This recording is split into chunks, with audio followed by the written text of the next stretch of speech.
With the triumphant return of Leon Kennedy, Resident Evil Requiem is forced to straddle an awkward line between all-out action and methodical survival. Resident Evil Requiem is right around the corner, guys. February 27th cannot come soon enough. Resident Evil Requiem is coming out for PS5, PC, Xbox Series X and S, and I cannot wait. However, I will be playing it in casual mode.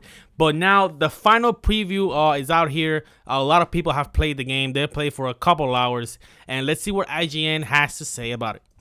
Horror. I'll be honest, before getting my hands on the game and seeing the transition in action, I was extremely skeptical that Capcom would be able to create a coherent experience involving both Leon and Grace. See, I don't mind Leon's gameplay. What I mind is Grace's gameplay. I play Resident Evil 4 in normal mode, I believe. I never switched the difficulty to easy. But Grace, however, it's more of a survival horror, so you have to be very careful, you know, with your ammo and stuff like that, and with attacks and this and that. So I'm like, you know what? Horror games are not my thing, but Resident Evil is my thing. And if they have a casual mode, I'll be playing it on casual mode. Latest highly vulnerable protagonist.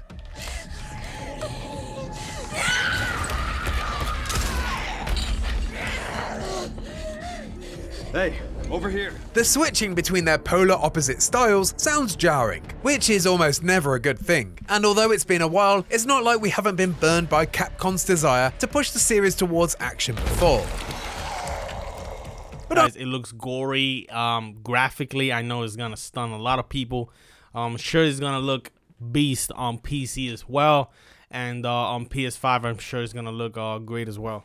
I'm pleased to share that, from my all too brief 3 hours of hands-on time with Resident Evil Requiem, not only does this design really work, but there's also a lot more going on than just a merging of Resident Evil's greatest hits.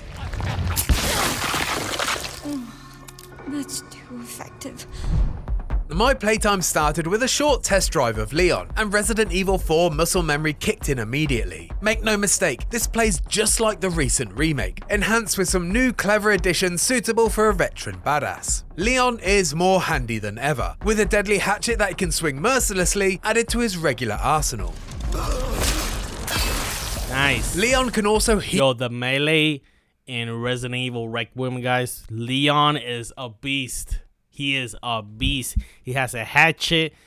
His gunplay is better. His melee is crazy. His kicking and punching and doing a lot of things that he hasn't done before, and it is insane. Eve axes found in the world can perform new contextual finishing moves, and I will be doing that finishing move quite a lot. Finally wield the violent chainsaw. There was once a time when Leon feared the chainsaw, but now Leon has become Chainsaw, destroyer of ghouls. After a short 15 minutes, the gameplay shifted perspective to Grace Ashcroft, Requiem's second protagonist, picking up her journey immediately after the events of the previous demo I wrote about in August last year. Grace and Leon are polar opposites, gone with the tense gunfights and forward momentum of Resident Evil 4, as I was immediately thrust into what felt like a sterile, white, clean version of Resident Evil 7. For the next 2 hours, I explored the Rhodes Hill Chronic Care Center, a somewhat traditional Resident Evil mansion that contains much of what you might expect among its rooms and corridors, but with plenty of new surprises. Surprises that mostly arise thanks to Grace. That is good. I mean, at least Grace is not completely useless. You can have a gun, you can defend yourself with melee, so at least we got that. His abilities, or rather, lack thereof. Much like in the previous demo, Grace's section was focused almost exclusively on survival horror. She is armed with a small pistol that she finds in the environment, but her firepower and combat skills are negligible compared to our favourite floppy-haired icon. Where Leon can roundhouse kick zombies in the face, Grace makes do with a clumsy push. Leon is all-out assault, but the best course of action for Grace is slow and deliberate stealth, because if you do try to take some of the new enemies head-on, you're gonna have a bad time. Last year's demo revealed a new and much celebrated stalker enemy, a towering, hunched, bug-eyed warden. But even within the span of my short 3-hour session, I was introduced to another 2, giving me the impression that Resident Evil Requiem won't have one Mr. X or Nemesis-like persistent threat, but rather several smaller pursuers that seem to guard certain wings of the Rhodes Hill Chronic Care Centre. Most notable was a hulking mass of blubber called Chunk, who burst through the wall and into my... That is creepy as crap, guys. That is creepy. That thing comes at me, I'm jumping. Heart as he slowly but surely ground his way through the halls, stairwells and doorways in pursuit of me. Uniquely, Chunk fills the space entirely, so your only chance of survival is to find and navigate loops built into the level design in order to outmaneuver the walking lardass. It's a clever design that generates a somewhat living, breathing wall of terror, and one you can't simply sidestep or combat roll away from.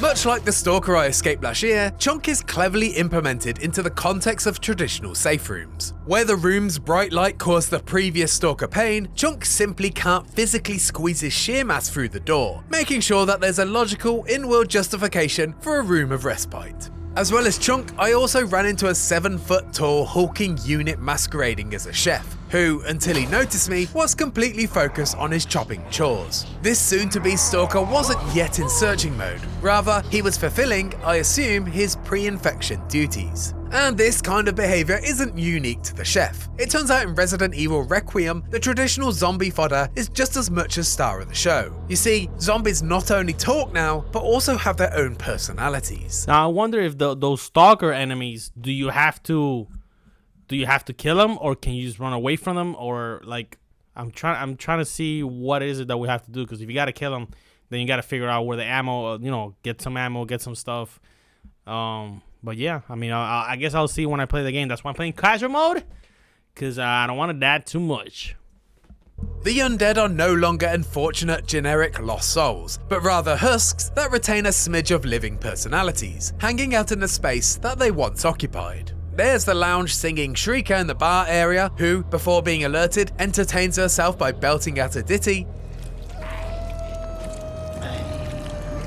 There are the zombies who were formerly patients in recovery that insist on wheeling around their drip stands, which are then, unsurprisingly, wielded as a weapon when they get aggroed. Some zombies hate loud noises and will repeatedly yell at you if you even so much as smash a vase. And then there's the one that loves nothing more than turning lights on and off until you rudely interrupt him.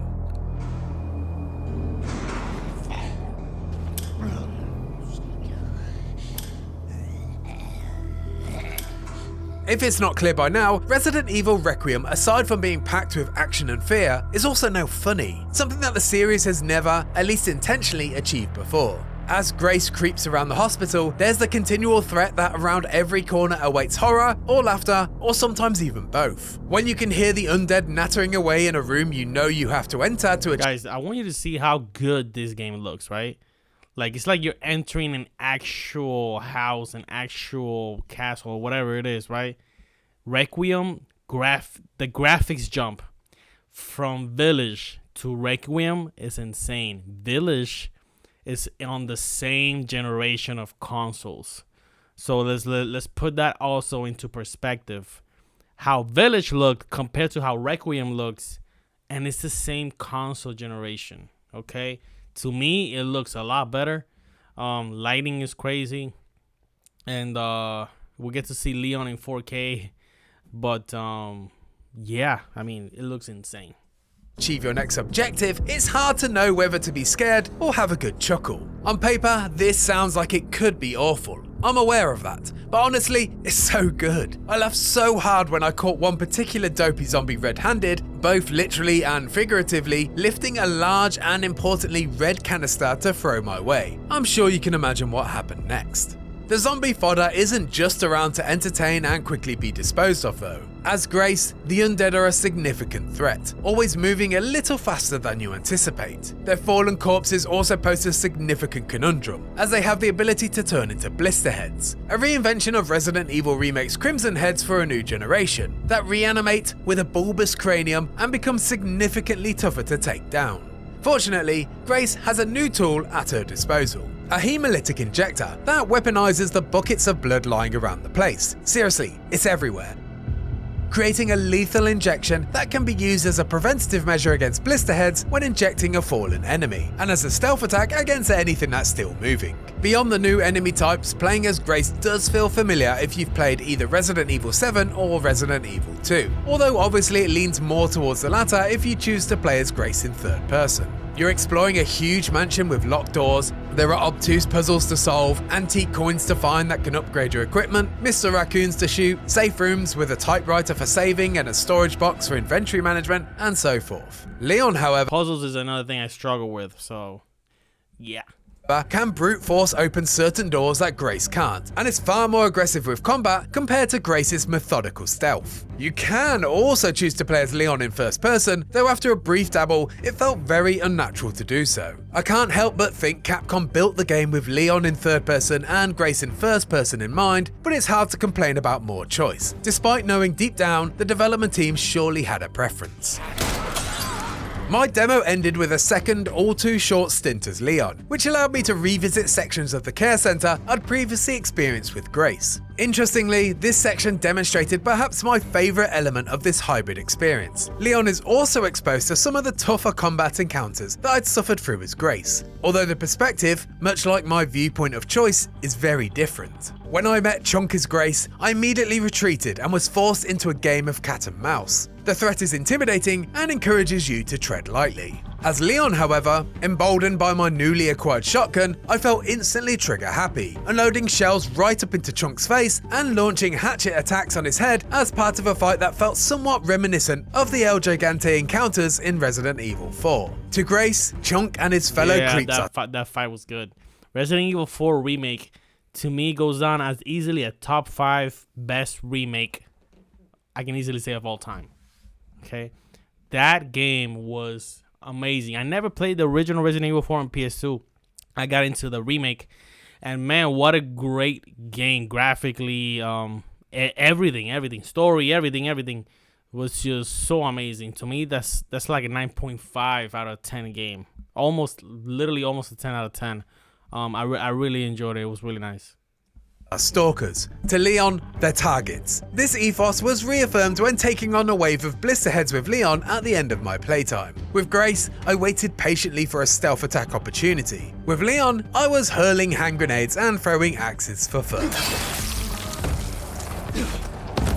This year is the 30th anniversary of the Resident Evil series, so it feels like no coincidence that 2026's Resident Evil Requiem is combining the best ideas of the saga into what appears to be a fantastically constructed tribute to everything that makes the series so great. Do you like tense survival horror? It's here. Want to go all guns blazing with intense action and a quip-obsessed hero? You get to do that too. Do you prefer playing Resident Evil games in first or third person? Doesn't matter, you can do either. All of these choices, along with my fears of a jarring play experience being mostly squashed, make it easy to believe that Capcom's bold move to have its cake and eat it is going to pay off in a big way. If you like that video and want to find out more about Resident Evil Requiem, why not check out my previous preview where I discuss another Stalker enemy in great detail. And for everything else, be sure to stick with IGN. Man.